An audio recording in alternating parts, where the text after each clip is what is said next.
Olá a todos, eu sou a Mariana Godoy, sejam muito bem-vindos a mais uma edição do Abrafarma Talks, que comemora os 30 anos da entidade.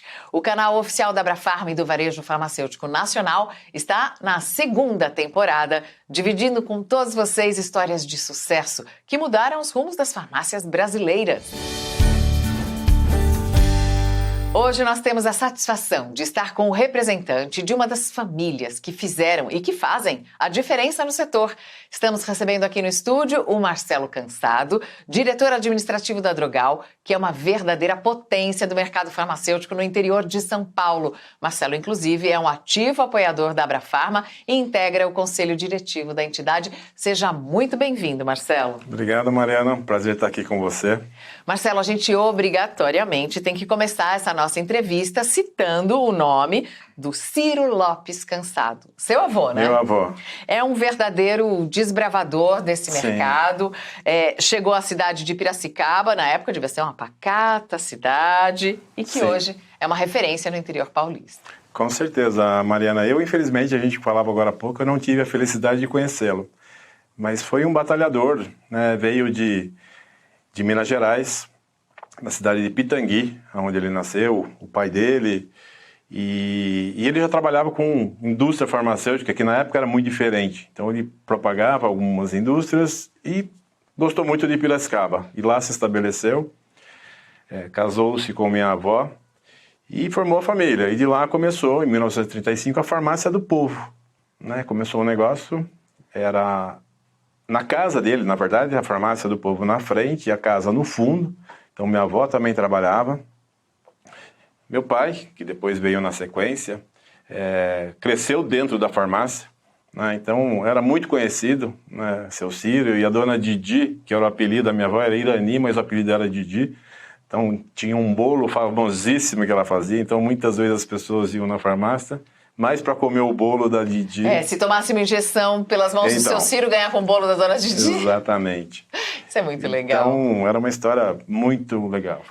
E pelo que a gente pesquisou, a gente já viu mesmo que o seu Ciro tinha mesmo como característica incentivar, cultivar a presença da família nos negócios. Fez questão, inclusive, de transmitir isso, esses valores para os filhos, para o seu José Agenor, Sim, né? sim. Como é que foi acompanhar essa evolução? Como é que foi quando você começou a vivenciar essa experiência de acompanhar seu pai nos negócios? Olha, Mari, eu desde pequeno sempre frequentei a farmácia e a distribuidora que nós tínhamos naquele momento. Então eu me lembro muito da época da remarcação de preço. Então todo final de semana a gente etiquetava os medicamentos e eu pequeno acompanhava, ia todo final de semana, né, que na segunda-feira a lista era nova. Então assim, me lembro desde os meus 7, 8 anos de estar ali no dia a dia. Né, depois Eles deixavam você brincar com a maquininha Sim. etiquetadora? Sim, me lembro inclusive das várias etiquetas no mesmo produto, que às vezes você não conseguia tirar. Então, participei muito dessa fase, né, e depois em farmácia mesmo. Né, aí eu comecei em 82, mais ou menos, né, comecei como empacotador, que na época era uma função que existia, né, depois de entregador, então entregava de bicicleta na época. E aí fui para balcão, fui para gerente de loja, né? Então conheci... Agora, você é da época daquelas farmácias que tinham aquela balança enorme de ferro na Sim. porta, né? Com certeza. Aliás, tenho uma guardada até hoje, que é uma semelhante à da Farmácia do Povo de 1935. Não é a mesma, mas eu tenho uma guardada para algum momento. Tenho muita vontade de montar um museu nosso, com algumas coisas que já aconteceram na Drogal, então eu tenho uma guardada. Um museu é uma boa, porque é um setor que vem evoluindo tanto e a gente tem uma lembrança, né? Sim. Inclusive sentimental, de alguns lugares, de alguns cheiros, né? De alguns formatos. Eu me lembro bem das farmácias que eu frequentava quando pequena, eles tinham ainda aqueles potinhos de vidro e aquela balancinha Sim, com os pezinhos, né? Para fazer os comprimidos. Exatamente, era muito característico. Agora, quando é que você e seus irmãos assumiram de fato os negócios? O que é que vocês entenderam que era preciso fazer para colocar de vez a Drogal nos trilhos da modernidade? Então, nós tínhamos... Quando mudou de nome, por exemplo? A Farmácia do Povo, então, começou em 1935, e aí foram aparecendo algumas unidades, não eram o mesmo nome, não tinham o mesmo nome. A marca Drogal apareceu em 1982, e aí passou-se a padronizar todas as unidades que já tinham, né, com inclusive layout, cores, e aí virou definitivamente Drogal. Eu comecei mais ou menos nessa época, em 82, estávamos eu e o Ricardo, que hoje somos diretores, e na época tinha um irmão meu mais velho, Ronaldo, e um primo, né, que era sócio, que eram diretores. Aí em 96, os dois saíram. Meu irmão seguiu uma carreira solo na área de informática e com posto de gasolina, e meu primo resolveu seguir a carreira solo no mesmo setor, né, no varejo farmacêutico. Então ficou com algumas unidades.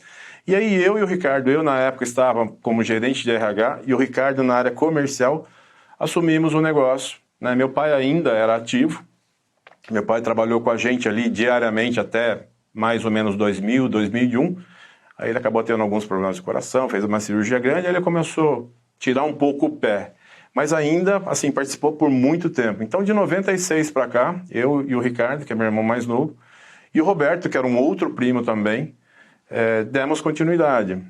E mudamos muita coisa, né? Eu acho que o varejo farmacêutico mudou muito.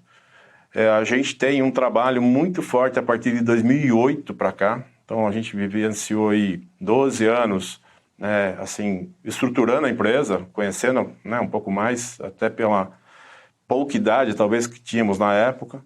E aí, de 2008 para cá, a gente, assim, deslanchou e cresceu muito. Vocês pegaram mesmo, exatamente, né? Com a mão forte. Agora, uma coisa que chamou a atenção na história da Drogal é que vocês primeiro tinham uma distribuidora, era até mais relevante, mais importante que a venda no varejo. Então, pelo menos o quê? Até os anos 90, né? Como é que foi fazer essa transição? Então, a distribuidora, quando começou a Farmácia do Povo, começou a ter segunda e terceira, no andar de cima da Farmácia do Povo, que hoje é um laboratório de manipulação, acabou ficando como um depósito para abastecer essas unidades.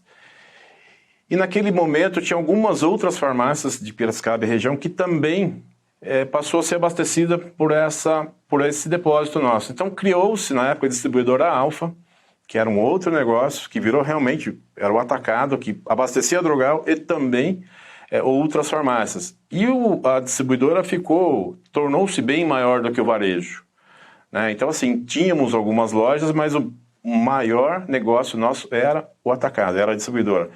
E aí, na década de 90, mudou muito, ficou muito ruim o atacado, né? As margens caíram muito, a concorrência muito grande, e a gente acabou diminuindo, né? Então nós fomos fechando alguns escritórios regionais e focando mais no varejo. Então, em 95, definitivamente, encerramos, né, a distribuidora, o atacado, e passamos a focar apenas no varejo. É uma logística completamente diferente, Totalmente. né? É que na época a gente até aproveitava um pouco, porque eram cidades que a gente vendia para terceiros que tinham farmácias nossas. Então, unia-se ali o útil ao agradável, né? Mas depois encerramos em 95 e passou a ser apenas o varejo. Então vamos falar sobre a filiação à Abrafarma. Como é que foi esse casamento? Foi também uma época um divisor de águas? Foi. A gente está na Abrafarma desde o seu início, né? Eu não me lembro exatamente das primeiras reuniões, eu participei a partir de 93 ou 94, eu já vinha. Até então era meu irmão Ronaldo que participava. Eu até trouxe, para deixar aqui na Abrafarma, eu achei uma revista de 1996 da Abrafarma, que inclusive tem até a data de fundação. Na época já existiam outras redes associadas. E começaram com o SEG. E a gente, então, desde o começo, né, a gente tinha os almoços uma vez por mês, a cada 2 meses. Mas você tem outra para guardar dessa revista para pôr no museu? Não, essa não tem. Então essa vai para o museu da Abrafarma. A Sandra disse que vai escanear e me mandar de presente. Então, e de lá para cá a gente tinha as reuniões, né? Eu acho que assim, esse início da Abrafarma foi um divisor de águas para o setor. Que a gente não tinha até então, né, alguém ou uma entidade que pudesse nos representar perante as várias esferas, né? Principalmente legislativo aí, federal, que é onde sai toda a regulamentação, todas as leis do nosso setor. Então, passou-se a criar um vínculo maior, né? Começou-se a estruturar. A Abrafarma, no início, eram apenas algumas reuniões no almoço, né? Depois passou a ter uma sede, se eu não me engano, na Avenida Paulista, inicialmente, depois na Frei Caneca. Então, assim, e aí começou essa estrutura, começaram a vir os presidentes executivos, como o Sérgio está hoje, né? Tivemos alguns, e acho que cresceu muito e assim, tem uma participação muito importante, né, no setor farmacêutico, né? E aí leia esse setor como um todo, muito atuante. Isso é muito importante para a gente. Agora, a Drogal coleciona uma série de inovações ao longo da sua história. Tem o laboratório de manipulação, Sim. tem o e-commerce próprio. Mas vocês recentemente também começaram a comercialização de cannabis. Sim. Quero que você conte um pouquinho como é que funciona dentro da Drogal esse trabalho permanente em busca de inovação e quais foram os desafios que vocês enfrentaram.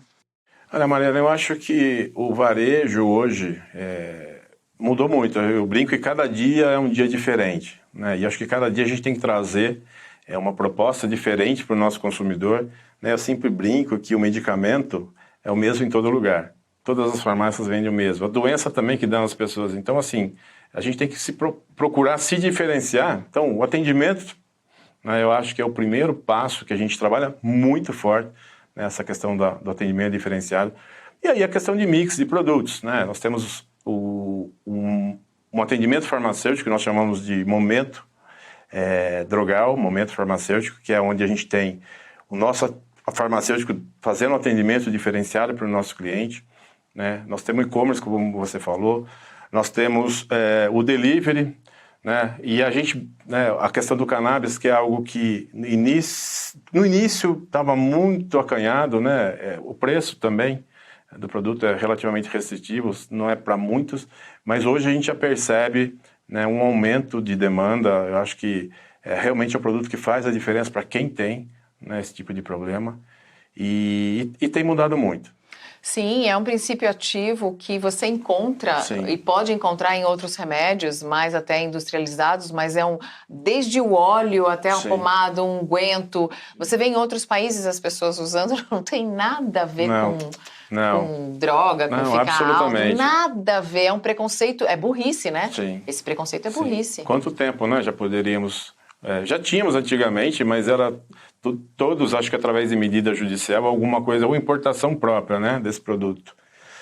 E uma coisa que você comentou, acho que é o laboratório de manipulação. Então, desde que a Drogal existe, ela tem o laboratório de manipulação e a gente, até hoje, preserva esse laboratório, né? Nós temos a ISO 9001, somos certificados, inclusive acabamos de ser recertificados há 15 anos, nós temos a ISO 9001, né? Então a gente tem uma Quer dizer que todo o processo está dentro de todos os padrões de controle de qualidade. Exatamente. E assim, eu brinco que a gente tem uma mini indústria farmacêutica personalizada, né? Porque a gente faz para cada cliente um produto. Então é muito legal o laboratório, é uma dinâmica assim diferente, né, do varejo pronto, do varejo industrializado. Agora, é verdade que vocês têm uma aceleradora de startup para desenvolvimento de novas ideias, novos projetos? Me conta um pouco sobre isso. Temos. Nós temos um amigo que também participa da Abrafarma, a drogaria indiana, o Alexandre. A gente se juntou e montamos o Pharma Ventures, que na verdade a ideia realmente é trazer, né, startups, não necessariamente só do setor, mas que façam sentido para o nosso setor, né, que a gente possa estar utilizando, né, no dia a dia. Então hoje nós temos dentro do Pharma Ventures 8 startups já, das mais diversas áreas, e assim, sempre está chegando alguém.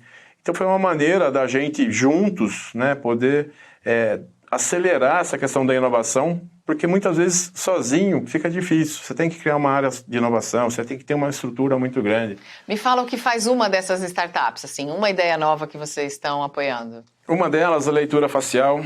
Então Olha. a gente usa, por exemplo, no CD nosso, né, todo o acesso de qualquer colaborador é por leitura facial, né? Então o meio de pagamento também é uma outra que a gente está finalizando. O quê? Com QR Code, com Pix? Sim. Uhum. Né? Então, assim, tem algumas que estão dentro, a gente ainda não está, porque estão numa fase ainda que a gente está ajudando a desenvolver. Né? Então, tem uma bastante legal, que é sobre precificação de produto, e aí com inteligência artificial que a gente está estruturando, né, para a gente poder conseguir ter, sempre acompanhar o mercado, ou ter um preço diferenciado do mercado. Né? Então, sem perder a margem de lucro. Exatamente. Claro. Exatamente.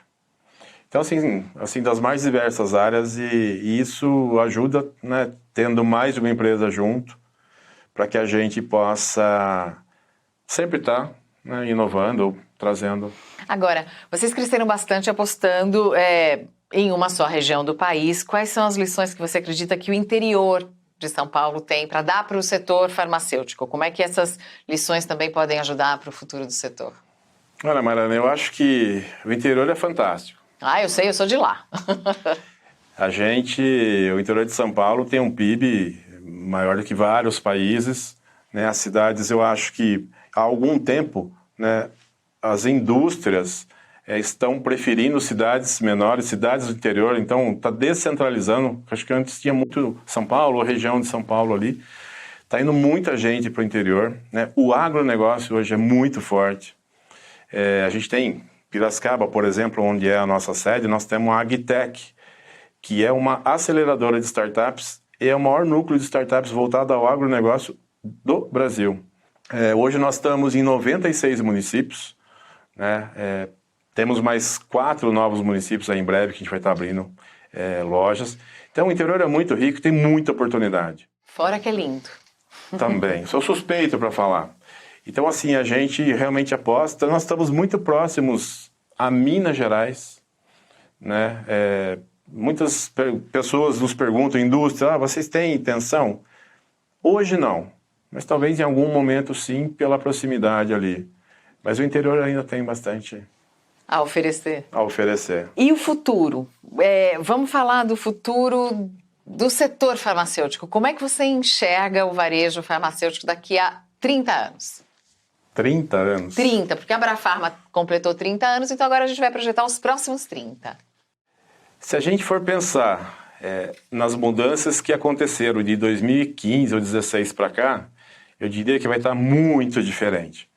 Eu acho que farmácia deixou de ser apenas um estabelecimento onde se vende uma caixinha, né, onde se entrega um medicamento. Então, passou a realmente ser um local onde a gente pode ajudar as pessoas, né, no dia a dia, na saúde das pessoas.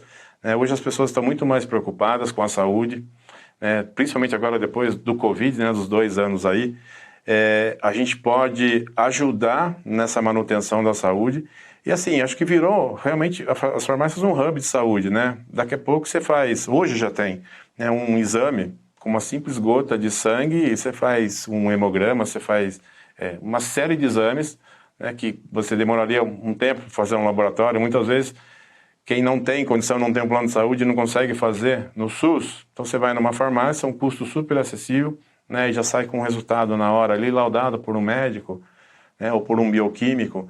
Então, assim, passou a ser realmente, acho que um local da prevenção, né, da saúde e acho que da continuidade. Então, eu acho que isso continua, né? A gente tem visto muita coisa de inovação, né, de startups voltado à área da saúde e acho que não voltamos para trás. Você acha que um dia pode se transformar numa pequena clínica?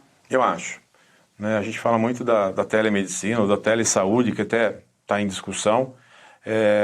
Eu acho que é um complemento, né? Porque muitas vezes a gente percebe no balcão da farmácia que a pessoa acabou de sair do médico, mas é ali no balcão que ela vai conversar. Que ela vai tirar dúvida, né? Isso no momento saúde, que é o atendimento farmacêutico nosso, a gente vê muito. Que o balconista vai te garantir que aquele genérico é igualzinho, que você pode usar. Exatamente. Então, isso já acontece. E eu acho que se conseguisse, né, trazer mais essa sinergia, né, do atendimento médico junto com o farmacêutico nosso, eu acho que seria o modelo completo. Marcelo, muito obrigada. Foi um papo tão gostoso que passou rápido, eu nem percebi. Obrigado. Poderia ficar mais um tempão aqui falando com você, com esse papo maravilhoso. Parabéns por defender tão bem o desenvolvimento das farmácias no Brasil. Obrigado pela oportunidade. Prazer estar aqui. E você também quer ficar por dentro de tudo e não perder nenhum capítulo dessa segunda temporada do Abrafarma Talks? É muito simples, basta você se inscrever no nosso canal, deixar o seu like e assinar as notificações. Até a próxima!